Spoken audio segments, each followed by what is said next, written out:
BNP Paribas. Eoin O'Callaghan joins me now from his offices in London. Eoin, thank you so much for joining us. And we just spoke to the Finance Minister of Ireland, and he was very clear. He says they can finance it, they won't have any issues, and they won't need to ask any external help. But essentially, he's a politician. He would say that, wouldn't he?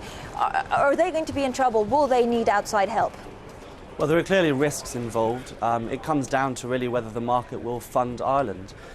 As your presenter previously indicated, they're in the luxurious position, relatively speaking, of being able to sit out the rest of the year and say, let's see how things develop, and perhaps we can return in 2011 with lower yields and fund ourselves better then. But clearly there are risks because it all depends on whether the market will fund them. Yeah, and of course the question is, sure, they can come back in 2011 and see if it's better then, but what if it isn't better then? What happens then?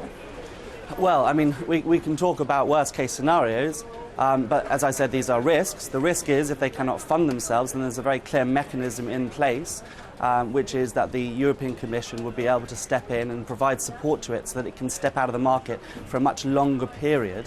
But really, as I indicated before, for that to happen, it would really have to be the last choice of the government. It would have to be because the market refused to fund Irish banks and the Irish sovereign in the market.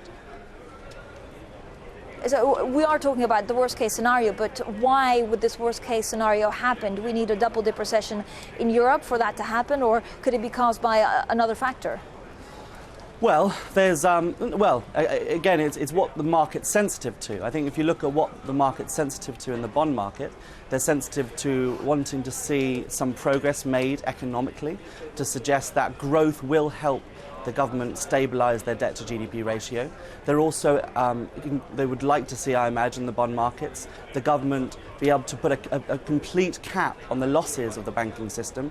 And whilst the government should be praised for being transparent and aggressive in acknowledging the losses, unfortunately they can't do that until we have a firmer hold on how far prices will fall. And that's something neither the government nor private sector forecasters know with any uncertainty. But those are really the kind of conditions that you need to see for things to get better in Ireland.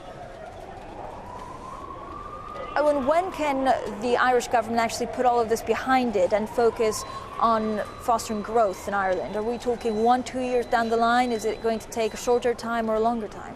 Well, this is the precisely open-ended question that is so difficult to answer.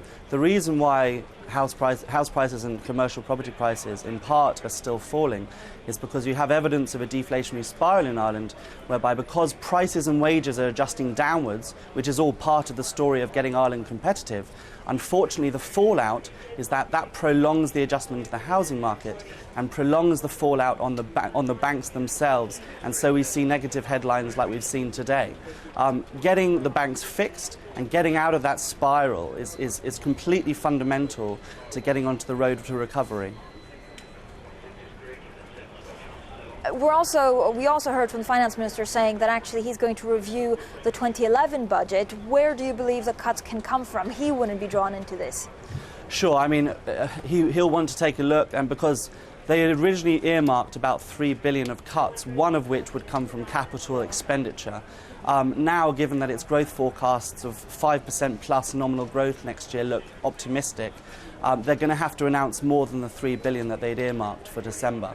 Now, where could that come from? Well, firstly, there's some measures to broaden the tax base, but it's not clear that they'll generate a huge amount extra in tax, and they still have a contractionary effect on the economy. But really, the minister's already said that taxes, the scope for tax increases is pretty limited. So really you're looking at cuts from current spending.